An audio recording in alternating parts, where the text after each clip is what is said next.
جب میں فلائٹ کی سیڑھیاں چڑھ رہی تھی نا تو عزیر میرے ہاتھوں میں تھے. عزیر 3 مہینے کے تھے اور میں بس یہی سوچ رہی تھی کہ اتنی چھوٹی عمر میں میرے بچے کا اتنا بڑا سفر اور میرے بچے کا پہلی سواری، اتنی بڑی سواری. تو اللہ کا شکر ہے، اللہ نے مجھے بہت نصیب والی اولاد دی ہے. بس بیٹھے بیٹھے ہم نے ڈسکس کیا کہ کہاں جانا ہے. بس اسی میں ہمارا لنڈن کا پلان بن گیا اور راستے بنتے گئے. اللہ نے ہماری مدد کی اور ساری چیزیں ہوتی گئی الحمدللہ. السلام علیکم everyone, welcome back to my channel زندگی گلزار ہے. تو آج ہم جا رہے ہیں عید کی شاپنگ کے لیے اور یہ لنڈن میں ہماری پہلی شاپنگ ہے. اور اس سے پہلے جتنی بھی عید آئی ہے ساری شاپنگ ہم نے انڈیا سے کی اور انڈیا سے ہی ساری چیزیں منگوائی تھی. بٹ اس سال ہم لنڈن میں ہی ہم شاپنگ کر رہے ہیں. تو اللہ کا لاکھوں کروڑوں شکر ہے کہ زندگی ہر سال بہتر سے بہتر ہوتی جا رہی ہے. اللہ کا کروڑوں کروڑوں شکر ہے. اور جتنے بھی لوگ مجھے دیکھ رہے ہیں نا، میں ان سب کے لیے بھی دعا کرتی ہوں کہ اللہ تعالیٰ آپ سب کو بھی اس سے بھی زیادہ دے، اس سے بھی زیادہ خوشیاں، سکون، آرام، زندگی کی وہ ہر دولت دے آپ کو. آپ لوگوں کی ہر دعا کو اللہ قبول کرے اور دونوں جہاں کی کامیابیوں سے آپ کو سرفراز کرے. آمین ثم آمین. تو آج آپ سب شاپنگ بھی دیکھیے اور اس کے ساتھ ساتھ ہمارا انڈیا ٹو لنڈن کا جو سفر ہے وہ بھی میرے ساتھ سنیے گا. تو جو لوگ پہلی بار میرے چینل پہ آئے ہیں پلیز سبسکرائب کرنا اور اس سے پہلے کا جو ویڈیو ہے وہ بھی جا کر دیکھ لینا. تو انشاءاللہ آپ کو ساری باتیں سمجھ میں آ جائیں گی. اور جو میرے آلریڈی سبسکرائبر ہے پلیز کمنٹ میں ضرور بتانا کہ ویڈیو کیسا لگا. جیسا کہ میں نے پچھلے ویڈیو میں کہا تھا کہ جب میرے ہسبینڈ کا گریجویشن ہو گیا تھا اس کے بعد وہ دبئی کے لیے نکل گئے تھے. الحمدللہ اللہ نے ان کا بہت ساتھ دیا ہے اور انہیں آسانی سے جاب ملی تھی. اور ان کو ان کے دوستوں کی جو ایک طرح سے سمجھے ان کا ساتھ بھی ملا تھا. ان کے سارے دوست مل کر دبئی چلے گئے تھے. تو آرام سے زندگی کٹی وہاں پر، اچھی زندگی تھی. اور اس کے بعد ان کے ایک دل دماغ پر ایک ایسی چیز آ گئی تھی کہ ایک سمجھے کہ جب انسان گھر سے باہر نکلتا ہے، اسٹرگل کرتا ہے، اچھا برا دکھتا ہے، تو وہاں پر دبئی میں ان کے ساتھ بہت اچھے لوگ انہیں ملے تھے جو اللہ کے بہت قریب تھے اور بہت ایمان والے تھے. تو وہاں پہ وقت پر نمازوں کا ادا کرنا اور وہاں پر چوری نہیں ہونا، وہاں کا جو قانون ہے اس سے ایک جو اسلام میں جو چیزیں ہوتی ہیں نا، اس جو چیز کو فالو کرتے ہیں وہ لوگ. تو کچھ چیزیں میرے ہسبینڈ کو بہت پسند آ گئی تھی. تو وہ اس وقت دماغ بنا چکے تھے کہ جو فرق ہے، مطلب وہ انڈیا کو بھی بہت پسند کرتے ہیں بھائی، بٹ اس کے ساتھ ساتھ جو زندگی گزارنے کا جو ایک طریقہ اور سلیقہ ہوتا ہے نا، وہ ان کو بہت پسند آ گیا تھا دبئی کا. تو اسی وقت سے ان کے دل میں یہ بات آ گئی تھی کہ اب جو باقی کی زندگی جینا ہے وہ دبئی میں جینا ہے. تو اس کے بعد جب جو 5-6 سال وہ وہاں پر رہے اور جو 6واں سال تھا ان کا، اس وقت جو کووڈ کے بعد کی بات کر رہی ہوں میں، تو جب ہماری شادی ہونے والی تھی، مطلب ان کے ماں باپ کا جو انتقال ہو گیا تھا، مطلب 2021 میں ان کے امی کا انتقال ہوا تھا جنوری میں، مطلب میری ساس کا، اور میرے سسر کا اپریل میں ہوا تھا. تو اس کے بعد وہ انڈیا واپس آ گئے تھے اور انڈیا میں ہی رہ گئے تھے. تو اسی سال ہماری شادی بھی ہو گئی. اب اکتوبر میں ہماری شادی ہو گئی. تو سمجھیے کہ اللہ کا فضل ہے کہ اللہ نے ہم دونوں کو ایک دوسرے کے لیے بہتر بنایا. سچ کہتے ہیں کہ اللہ بہترین جوڑے بناتا ہے. اور اگر کسی کے ساتھ سمجھے کہ شادی شدہ زندگی میں اگر کچھ پرابلمس آ رہی ہے، میں نے جتنا میری شادی شدہ زندگی میں نے جو ایکسپیرینس کیا ہے نا، وہ صرف اور صرف تربیت کا کمال ہے.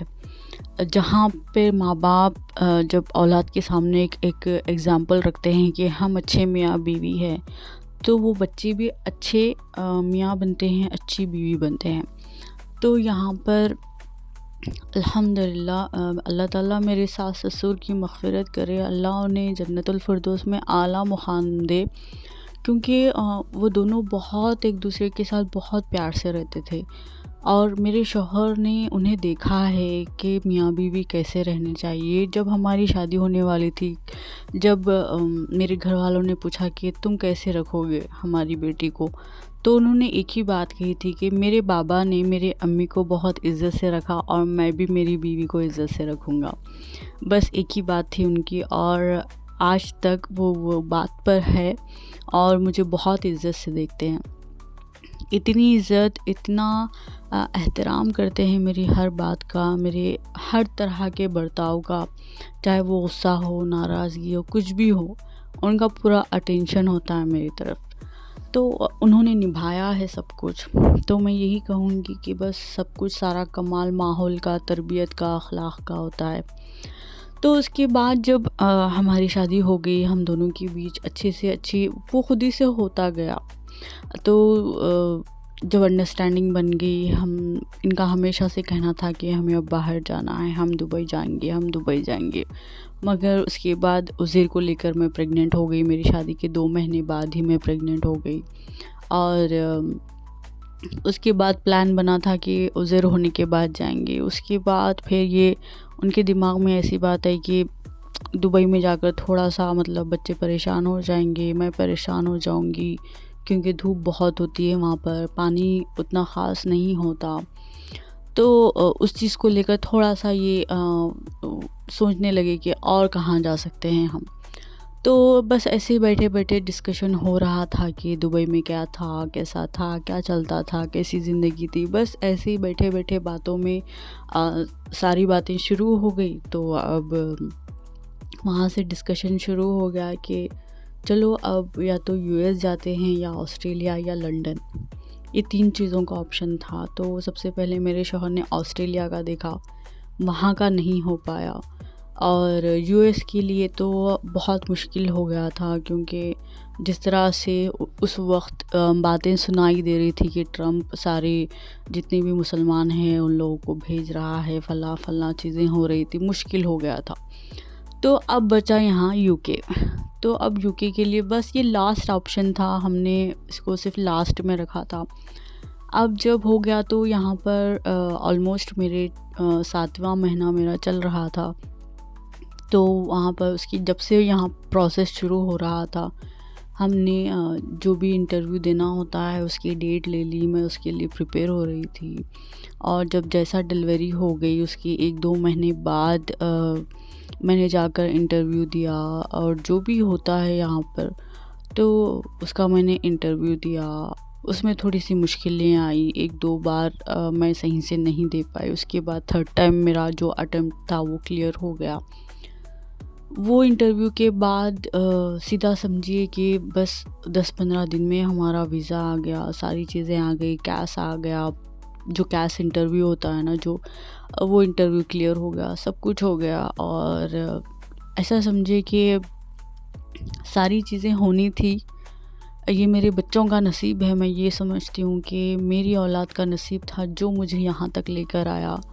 میں کچھ بھی نہیں ہوں، چاہے اللہ نے مجھے بہتر شوہر دیا ہو، یا اللہ نے مجھے ایسی اولاد دی ہو، اللہ نے نعمتوں سے نوازا، رحمتوں سے نوازا، میں سمجھوں گی کہ اس میں کچھ بھی میرا کمال نہیں، یا میں کچھ بھی نہیں ہوں۔ بس میں سمجھتی ہوں کہ میری وہ ایک دعا تھی جو میں نے تہجد میں ہمیشہ مانگی ہے کہ اللہ مجھے سب چاہیے، مجھے دنیا کی ہر خوشی چاہیے، مجھے اچھا شوہر چاہیے، مجھے اولاد چاہیے، اچھا گھر چاہیے، مجھے اس دنیا میں عزت چاہیے، شہرت چاہیے، کامیابی چاہیے، پیسہ چاہیے۔ میں نے سب کچھ مانگا، میں نے ہر الفاظ استعمال کیا، مجھے ہر چیز چاہیے اب، اور میں نے اللہ سے یہی کہا کہ آپ خود کہتے ہو نا کہ اللہ، کہ صرف دعا ایسی ہے جو تقدیر کو بدل سکتی ہے، اور دعا ہی ہے جو مومن کا ہتھیار ہے۔ آپ نے کہا، میں نے عمل کیا، اب آپ کی باری، آپ مجھے اب بتانا کہ آپ مجھ سے کتنی محبت کرتے ہیں۔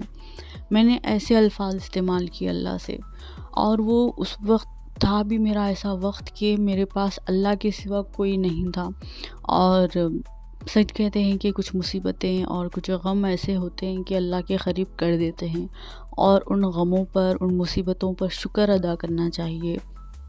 مجھے اب محسوس ہوتی ہے یہ بات کہ الحمدللہ میرے اللہ نے مجھے بہت کچھ سکھایا ہے۔ ان تکلیفوں کی وجہ سے میں نے بہت ساری چیزوں سے میں نے سمجھے کہ سبق سیکھا ہے، اور مجھے کیا نہیں بننا چاہیے، کیسی ماں نہیں بننا چاہیے، کیسی بیوی نہیں بننا چاہیے، کیسی عورت نہیں بننا چاہیے، گھر کو کیسے چلانا چاہیے، میں میرے بچوں کی تربیت کیسے کر سکوں۔ میرے لیے ساری چیزیں کلیئر ہو گئی۔ جو چیزیں میں نے صحیح ہے، جو دنیا میں نے دیکھی ہے، جو گندے لوگ میرے سامنے آئے تھے نا، اس سارے لوگوں سے میں نے سیکھا ہے کہ یہ مجھے نہیں کرنا ہے، میری بیٹی کے ساتھ میں یہ ہونے نہیں دوں گی۔ تو یہ ساری چیزیں سبق ہوتی ہے۔ جب بھی زندگی میں جو بھی غم آتا ہے، مصیبتیں آتی ہیں نا، وہ سچ میں ایک سبق ہوتا ہے، اور اس وقت صبر اور اس وقت یقین، میں کہوں گی، آج بھی یہی کہوں گی کہ جب پورا یقین، ہم پوری طرح سے اللہ پر ہر چیز چھوڑ کر بیٹھ جاتے ہیں نا، اسی وقت معجزے ہوتے ہیں، سچ میں اسی وقت معجزے ہوتے ہیں۔ میں اس وقت جو چیزیں سہتی تھی نا، سمجھے کہ سچ میں اپنا خون پی جاتی تھی۔ میرے اختیار میں سب کچھ ہوتا تھا، مطلب میں چاہوں تو میں لڑ سکتی تھی، جھگڑ سکتی تھی، میں چلا سکتی تھی، سب کچھ کر سکتی تھی۔ میں نے اس وقت خاموشی کو میں نے اپنایا، اور جب جو بات سے مجھے تکلیف پہنچی ہے، میں نے خاموشی سے سن لیا، اور وہ خاموشی میرا سب سے بڑا ہتھیار بنی ہے۔ سچ کہہ رہی ہوں نا، کبھی کسی جاہل کی جہالت کا جواب کبھی مت دینا، چاہے وہ جاہل کوئی بھی ہو آپ کا، اس کی جہالت کا جواب مت دینا، خاموش رہنا۔ تو جو خواہشیں ہوتی ہیں نا انسان کی، اگر وہ پکی ہے، اگر وہ واقعی میں چاہتا ہے کہ وہ اس کے ساتھ ہو، تو یہ میری زندگی کا تجربہ ہے کہ وہ اس کے ساتھ ہوتا ہے، اور اللہ وہ ساری چیزیں انسان کو دیتے ہیں، وہ جس کی وہ خواہش کرتا ہے نا، اللہ اسے دیتے ہیں۔ بس اللہ وہ چیزیں دینے سے پہلے آزماتے ہیں، دیکھتے ہیں کہ جو نعمتیں میں اس کو دوں گا، ان نعمتوں کا یہ کتنا قدردان ہوگا، کتنا شکر گزار ہوگا۔ تو بس اللہ تھوڑا بہت آزماتے ہیں انسان کو، بس اس چیز کے لائق بنانے کے لیے۔ تو اس کے بعد ساری چیزیں آسانی سے ہوتی گئی۔ ہم ایسے چٹکیوں میں سمجھے کہ ایسے چٹکیاں بجاتے بجاتے انڈیا سے نکل گئے تھے ہم لوگ، ساری شاپنگ کر لی، بچے کا سارا عذر صرف 3 مہینے کے تھے، اور سمجھے کہ میں اس وقت پریگننٹ تھی، بٹ مجھے پتہ نہیں تھا کہ میں پریگننٹ ہوں۔ تو آنے سے پہلے بھی میری تھوڑی سی طبیعت خراب بھی ہو گئی تھی، بٹ اس کے بعد ہم نکلے، اور رات کی کچھ 3 بجے ہماری فلائٹ تھی، ہم نکل گئے، اور جس وقت میں ایئرپورٹ کے اندر جا رہی تھی نا، سمجھیے کہ وہ فلموں میں ہوتا ہے نا کہ کوئی خواب یا کوئی ایسی چیز سچ میں حقیقت میں آپ کے ساتھ ہو رہی ہے، جس کا صرف آپ نے تصور کیا تھا، خیال کیا تھا، سب کچھ جیسا آہستہ ایئرپورٹ کے اندر جانا، ایئرپورٹ کے اندر کے سارا منظر دیکھنا، فلائٹ دیکھنا، اور جب میں فلائٹ کی سیڑھیاں عزیر کو میرے ہاتھوں میں لے کر میں جب چڑھ رہی تھی نا، میں تعجب تھی، میں سچ میں مجھے حیرانی تھی کہ میری اولاد کے نصیب میں اتنا بڑا سفر تھا، میرا بچہ اتنی بڑی سواری میں بیٹھے گا، میرے بچے کا نصیب۔ بس میں بس حیران تھی کہ مجھے اللہ نے اولاد دی بھی تو اتنے نصیبوں والی اولاد دی۔ اور عزیر فلائٹ میں اتنے خوش تھے، ڈرے نہیں، کچھ بھی نہیں۔ ہمارا سفر بہت آسان تھا، اور یہاں لنڈن آنے سے پہلے ہی ہمیں گھر بھی مل گیا تھا، اور ہمارا ساتھ دینے کے لیے بہت سارے لوگ ہیں۔ تو اللہ نے بہت ساری نعمتوں سے نوازا ہے مجھے، اللہ نے بہت ساتھ دیا ہے میرا، اور ان سارے لوگوں کے لیے ایک تھپڑ مارا ہے میرے اللہ نے، کہ جن لوگوں نے میرے نصیب کو کوسا تھا، جن لوگوں نے مجھے بس سمجھے کہ منحوس کہا تھا، جیسے الفاظ استعمال کیے تھے نا میرے لیے، وہ لوگوں کے لیے نا بہت بڑا تھپڑ تھا میری زندگی، میرا لنڈن آ جانا۔ اور اللہ واقعی میں جب ہم خاموش ہو جاتے ہیں نا، ہم چاہیں تو جواب دے سکتے ہیں، مگر جب ہم اللہ کی ذات پر سب کچھ چھوڑ کر ہم خاموشی اختیار کرتے ہیں نا، تو بس اللہ بہت بہترین جواب دیتا ہے، بہترین جواب دیتا ہے۔ اور میں نے یہ سبق سیکھا ہے کہ اب تم کسی پر انگلی مت اٹھاؤ، چاہے تمہارے اوپر کتنی بھی انگلیاں اٹھے، تمہارے ساتھ کوئی کتنا بھی برا کرے، اللہ بہتر کرے گا۔ اللہ پر چھوڑنا میری بہنوں، اللہ پر چھوڑنا۔ اور وقت کے ساتھ ساتھ آپ دیکھو گی آپ کی زندگی میں اللہ کیسے کیسے معجزے کرتے ہیں، ان لوگوں کو اللہ کیسے کیسے جواب دیتے ہیں۔ میں ابھی تک دیکھتی ہوں، میں ان لوگوں کو کچھ ایسے بھی لوگ ہیں جن کے لیے میری زندگی ایسا جواب ہے نا کہ وہ لوگ بس مجھے دور سے ہی دیکھ سکتے ہیں، بس جیسا ہم چاند کو دیکھتے ہیں نا، اللہ نے مجھے اس مقام تک پہنچا دیا ہے۔ تو اللہ کا ہمیشہ شکر ادا کیجئے، بس اللہ پر یقین کیجئے اور ہمیشہ دعا کرتے رہیے، ہر دعا قبول ہوگی اور اس کے صحیح وقت پر ہوگی۔ تو یہ تھا آج کا میرا چھوٹا سا ولاگ، کیسا ہے ضرور بتانا۔ اللہ حافظ۔